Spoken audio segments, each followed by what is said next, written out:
네, 저는 수요일의 시황맨 이 월드컵 이 국제 축제, 이 국제 페스티벌 속에서 또 우리 글로벌 라이브위에서 오신 분이죠. 감사한 분입니다. 네, 요즘 같은 시기 더 소중한 분이죠. 예. 네, 우리 글로벌한 시황맨 리얼 드래곤님 모시겠습니다. 전 진용보다 리얼 드래곤이 그렇게 좋아요. 리얼 드래곤? 네, 리얼 드래곤. 네, 진짜용? 글로벌 하잖아요. 진짜 형님 모시겠습니다. 진짜용 오셨습니다. 안녕하세요.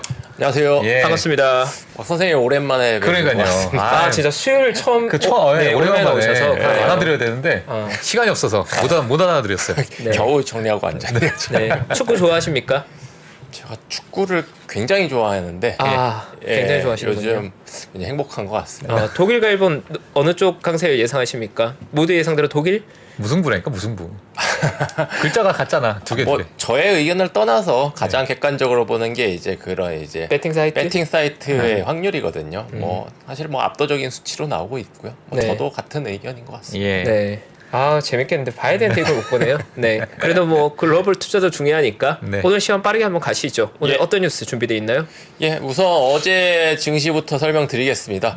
어제 미국 증시 나쁘지 않았고요. 다우, S&P, 나스닥 3대 지수 모두 1% 이상 강한 상승세로 마감을 했는데요.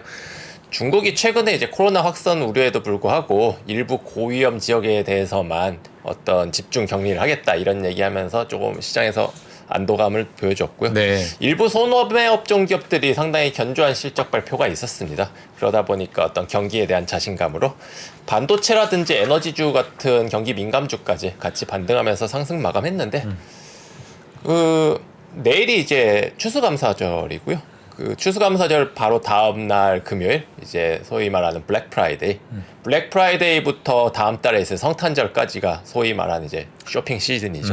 1년 중 최대의 이제 쇼핑 시즌이고 네. 가장 많은 이제 할인 행사라든지 여러 가지 있는데 그러다 보니까 결국은 지금 어느 정도 위축돼 있는 소비 심리가 이번에 얼마나 유지가 되고 혹은 이제 더 증가가 될 거냐 이 부분 때문에 결국은 최근에 어떤 실적 발표를 하고 있는 그런 소매업체들 원래는 우리가 소매업체들에 대해서 실적에 대해서 그렇게 크게 관심이 없었거든요. 그렇죠. 예, 개별 기업의 이슈로만 봤었는데 예. 왜 이런 기업들에 보느냐 이게 바로 현재 어떤 소비의 이제 바로미터가 되는 거거든요. 얼마나 사람들의 심리가 개선이 됐는지 얼어붙었는지 그리고 지갑을 얼마나 여는지가 이제 달려 있다 보니까 최근에 나오는 어떤 기업들의 실적이 상당히 중요하고요.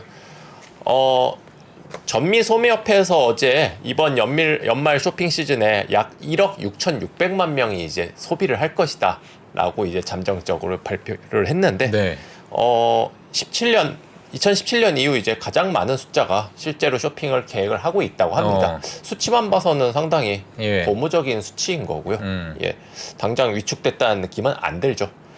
예상 매출이 약 9억 4천에서 9억 6천만 달러인데 전년 대비 거의 한 7에서 8% YOY 기준으로 성장한 수치입니다.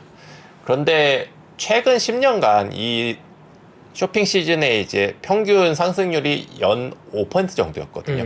그러니까 10년 평균보다 훨씬 높은 수치를 보여주다 보니까 어떤 최근에 높은 인플레이션에도 불구하고 소비 심리가 상당히 강한 거 아니냐, 아직도. 그러다 보니까 경기 둔화 우려는 어느 정도 약화를 했는데 개인적으로 이 부분에는 약간의 어떤 트릭은 있다고 봐요. 이게 어떤 거냐.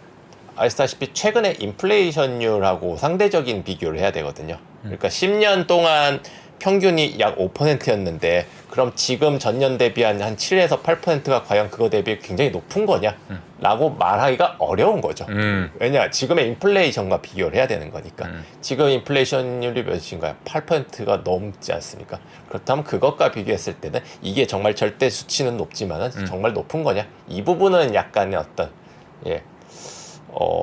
좀 다르게 해석을 할 수도 있을 것 같아요. 일단은 표면적으로는 어쨌든 그렇게 나쁘지는 않은 타 정도로 해석을 하시면 되실 것 같습니다.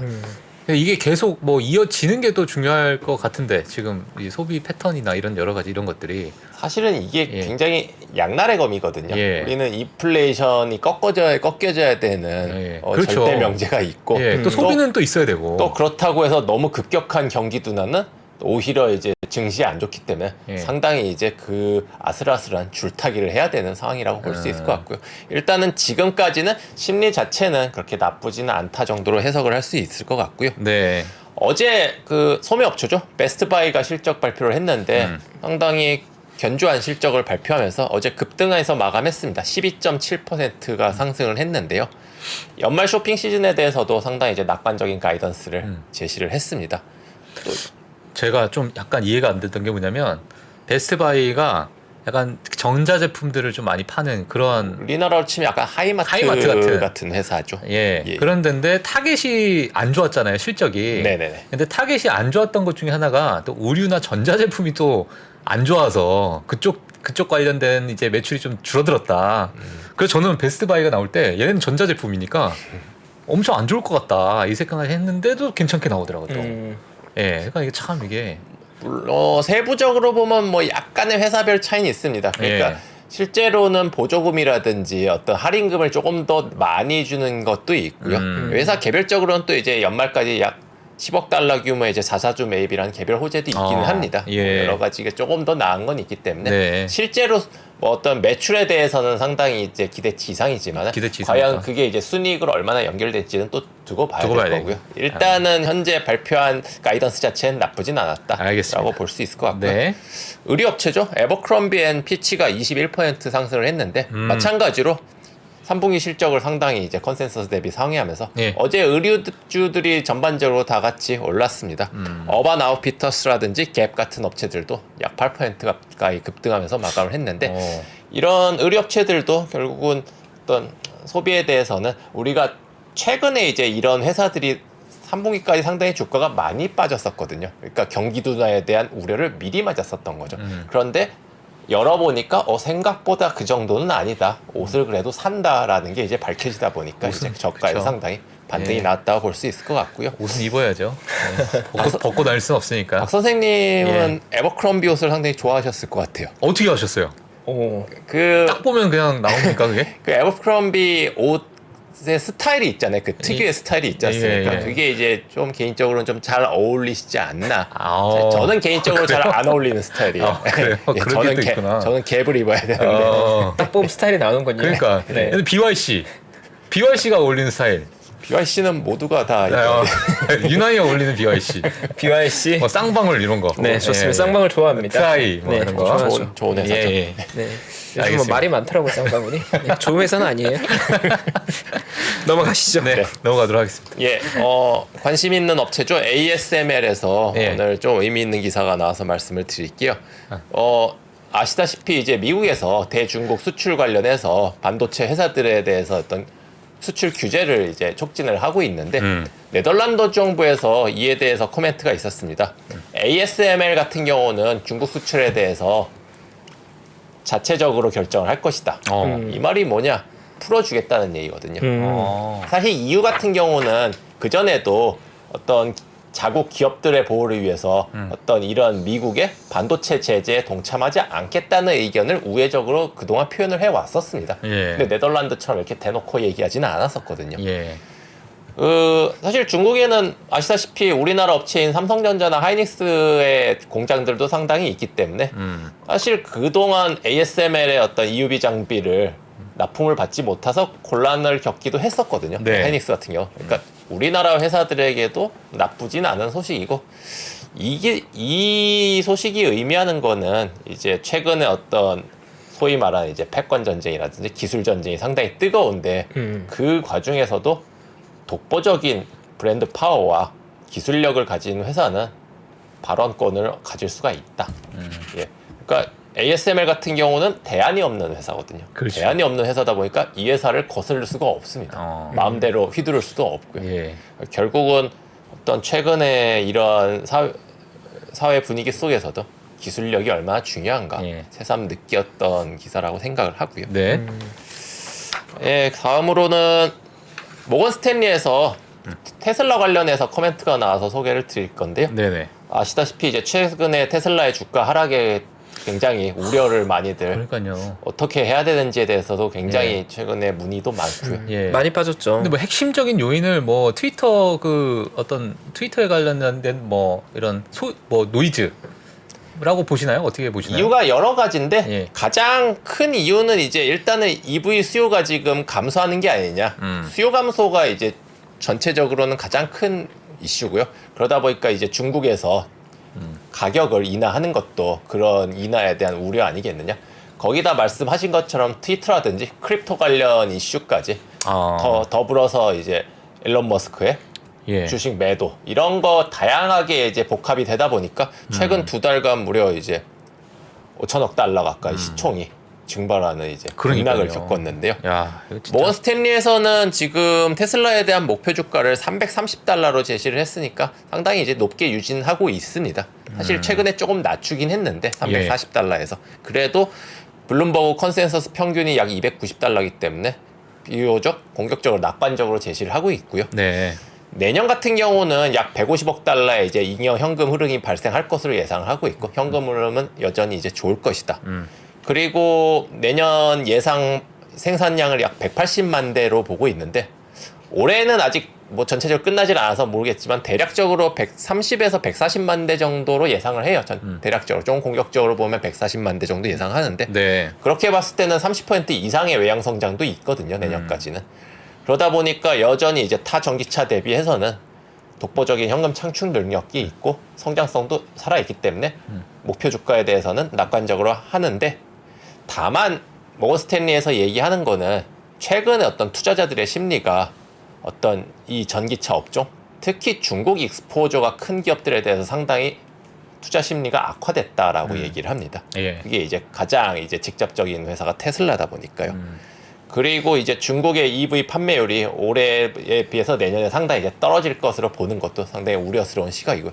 실제로 이제 어떤 우리가 최근에는 자동차 인도 받는데 시간이 굉장히 오래 걸렸었거든요.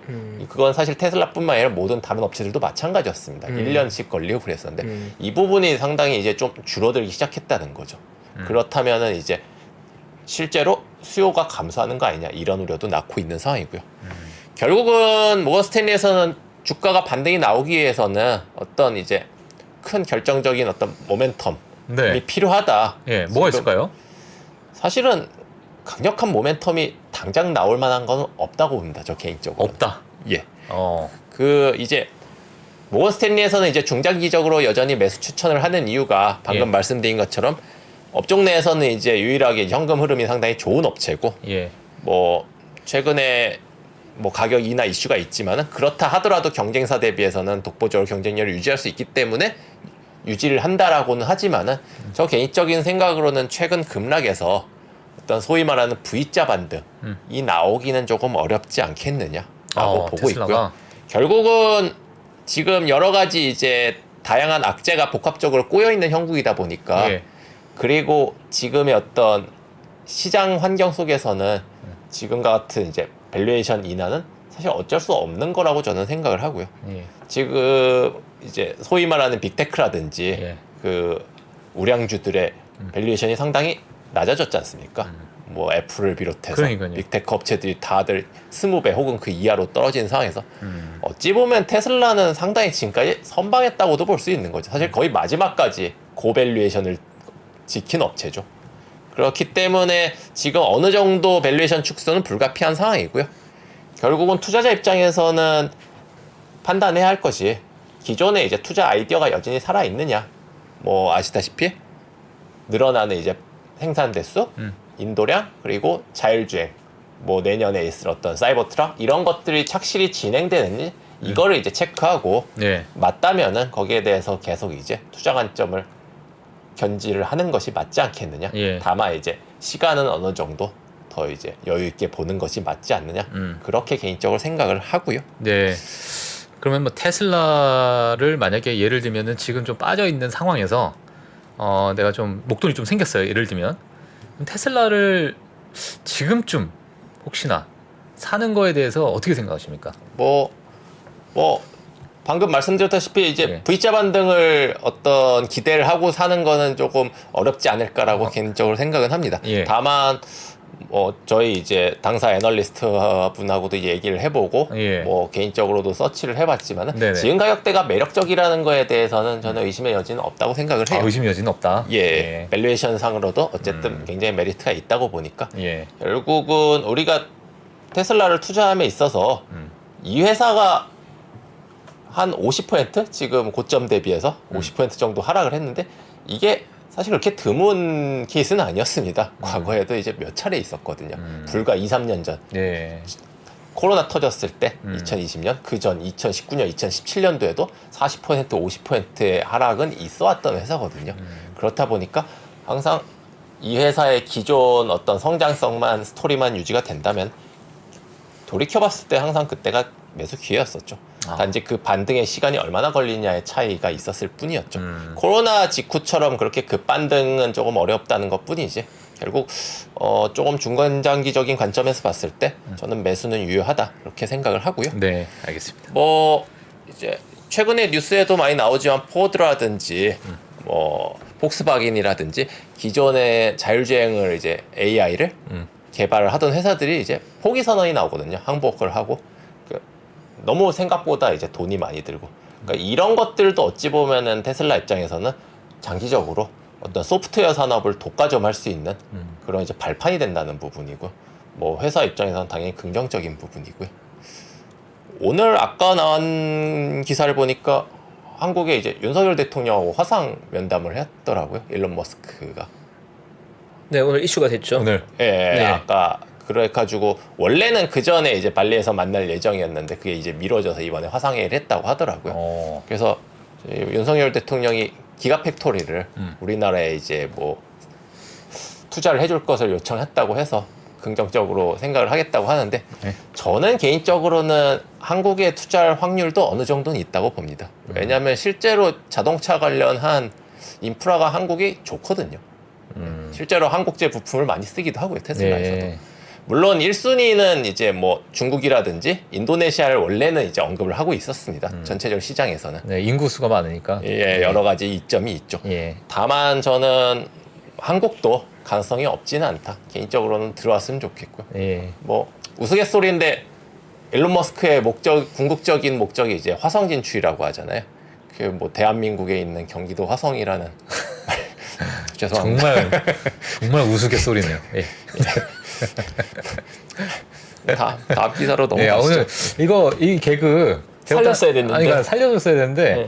지금 2달 준비하신 거거든요. 이 네. 개그 제가 봤을 때 2달 만에 지금 보여주신 건데 저희가 너무 짓눌렀어 지금. 다음에 기회 한 번 더 드릴게요. 예. 뭐 한 번 더 시도해 보겠습니다. 화상 개그 다음에 한 번 더 예. 트라이 하시죠. 그러니까요. 네. 이 템포가 좀 중요하거든요. 아, 예상치도 못해가지고. 네, 제가 박자를 놓쳤어요. 예, 받아줬어요. 여기서 유머가 나올 줄이야. 그러니까. 네, 이어가시죠. 예, 예. 네. 예, 마지막으로 골드만삭스에서 내년도 2023년도 시장 전망을 한 자료가 있어서 소개를 하고 마무리를 지겠습니다. 그 결론부터 말씀드리면 조금 보수적으로 조심스럽게 전망을 했는데 최근의 랠리가 상당히 일시적인 거다. 결국 주가의 진정한 이제 바닥은 내년에 나올 것이다라고 전망을 했고요. 결국은 우리가 이제 경기 침체로 인한 기업 실적 악화가 아직 주가에 반영이 안 됐다는 거죠. GDP 같은 경우는 내년도 성장률 약 1% 정도로 보는데 소비는 살아있지만 주택 부분이 상당히 부진할 것이다. 인플레이션 같은 경우는 핵심 PC 인플레이션이 5%대에서 3%대로 하락을 할 것이고 연준의 금리 인상은 12월에 50bp 그리고 내년에 25bp씩 3번을 인상해서 총 목표 금리는 5.25%를 제시를 했습니다. 5.25. 예. 최근에는 5%대를 상당히 이제 시장에서도 예. 받아들이는 분위기인 것 같아요. 그렇다면은 주식시장이 어떻게 될 것이냐? 파라다이스 로스트라는 표현을 쓰는데 낙원이 없다는 거죠. 낙원이 없다. 예, 더 이상 낙원은 없다. 예. 왜냐? 지금 자료를 우선 한번 보여드리겠습니다. 예. 골드만삭스에서 두 가지 시나리오를 제시를 했는데 위쪽에 있는 파란색 선이 이제 소프트 랜딩 케이스고 아래쪽에 있는 회색 실선이 이제 하드 랜딩 케이스입니다. 즉 경기가 경착륙할 경우에는 S&P 500의 저점을 3,150포인트까지 열어둔 상태고요. 어제자 기준 S&P가 4,000 정도였는데 소프트 랜딩을 하더라도 연초에는 이제 3,600포인트까지 떨어질 것이다.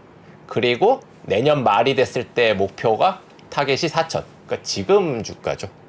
결국은 골드만삭스에서는 주가를 내년에 중반까지 저점을 형성하고 하반기에 이제 반등이 나오는데 그 반등 폭이 크지는 않을 거다. 이래나 저래나 한 번은 한 번은 흔들 가능성이 크지 내려간다. 않겠느냐. 결국 오르더라도 예. 지금 현재 주가 수준이라고 판단을 하는 거죠. 그러니까 상당히 이제 보수적인 전망을 제시를 했고요. 예. 결국은 그 금리가 이제 계속 인상하는 시점이 한 내년 중순까지라고 예상을 하다 보니까 결국 주가는 그때까지는 어렵지 않겠느냐. 결국은 긴축이 종료되는 한 5월에서 6월 정도 그 네. 이후에 반등이 나오지 않겠느냐. 예. 다만 이제 최근에 이제 골드만삭스의 올해 이런 예상치를 제가 1년 내내 이제 말씀을 드렸잖아요. 네네. 꼭 잘 안 맞습니다. 예. 그래서 이것도 이제 참고로 하시면 좋으실 것 예. 같고요. 참고만 하셔라. 예. 가지고 나오시고 이거 잘 안 맞는다 이렇게 말씀하시죠. 샘플이다. 이게 아까 농담보다 더 웃긴 것 같은데. 뭐 물론 이제 나름의 합당한 근거가 있는데 예. 제가 이런 말씀을 드리는 이유가 최근에 이제 어떤 거시 지표를 맞춘다는 게 거의 불가능에 가깝거든요. 그렇죠. 예, 워낙 맞아요. 어려운 시장이다 보니까 예. 골드만삭스도 이렇게 예측이 틀리고 어려운 시장이다라는 걸 말씀드리고 싶었고요. 네. 그렇다면은 어디를 투자를 해야 되느냐? 네. 다음 자료를 보여드리겠습니다. 네.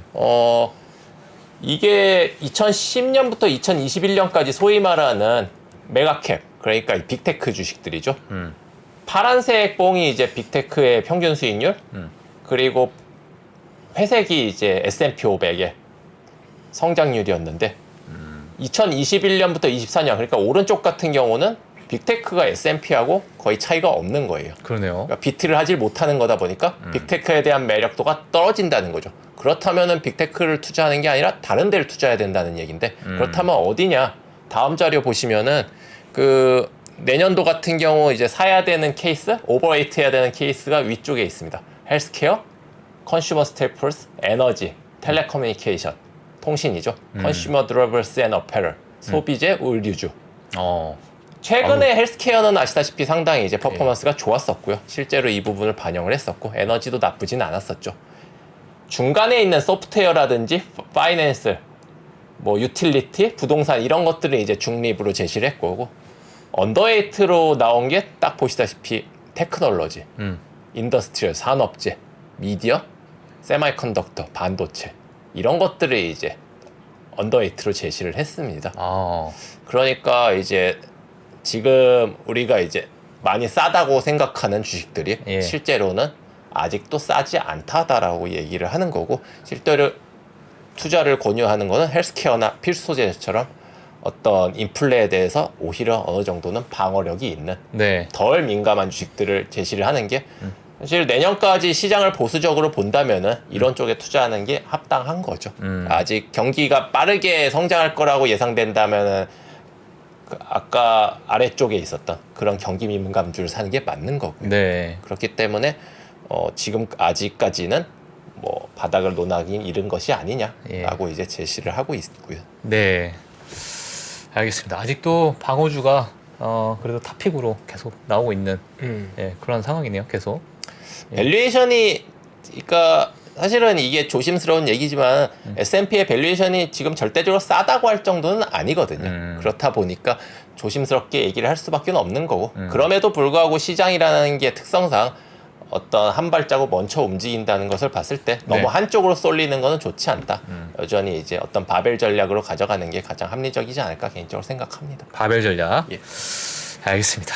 네. 네. 오늘 또 이렇게 정리를 해주셔가지고 너무 감사드리고 오늘 이제 준비하신 그 개그 다음 시간에 조금만 더 살을 붙이셔서 가지고 오시면은 더욱 더 재밌을 것 같습니다. 기대합니다. 네, 기대되고 있어요. 이렇게 압박을 줘야 돼. 다음 주 수요일이 기다렸습니다. 네, 넌 그 개그 한번 저는 살려보겠습니다. 수요일만 기다릴 거예요 이제. 네, 예. 수요일이 기다려줘요. 전 리얼 드래곤 나올 때만 기다릴 거예요. 한번 살려보겠습니다. 예, 저희가. 알겠습니다. 네, 오늘도 감사드리고요. 네. 네, 월드컵 즐겁게 보십시오. 네, 다음 주에 뵙겠습니다. 네, 네, 다음 주에 뵙겠습니다. 감사합니다. 감사합니다. 네, 저 이준영 선임님과 시장 정리해봤고요. 저희 이어서 이규 씨 또 새로운 분이 약간 오랜만에 나오시는 분이 오랜만에 오시죠. 나오셨습니다. 스페셜 게스트. 네. 저희 KB증권의 김상훈 이사님과 함께 최근 시장 한번 깊게 한번 리뷰해 보겠습니다. 네. 저희 잠시 후 돌아오겠습니다. 보시면 이제 여기 다이어리가 떡상내를 다이어리가 들어 있습니다. 작년에 다이어리를 출시해 여러분과 함께 모은 다이어리 판매금을 청소년의 자립을 지원하는 데 전액 기부했었는데요. 올해도 2023년 다이어리와 함께 따뜻한 연말을 만들어 보려 합니다. 3프로TV 다이어리와 2023년의 시작을 이웃과 함께 나눠보시기 바랍니다. 자세한 구매 방법은 영상 하단 댓글을 확인해 주십시오.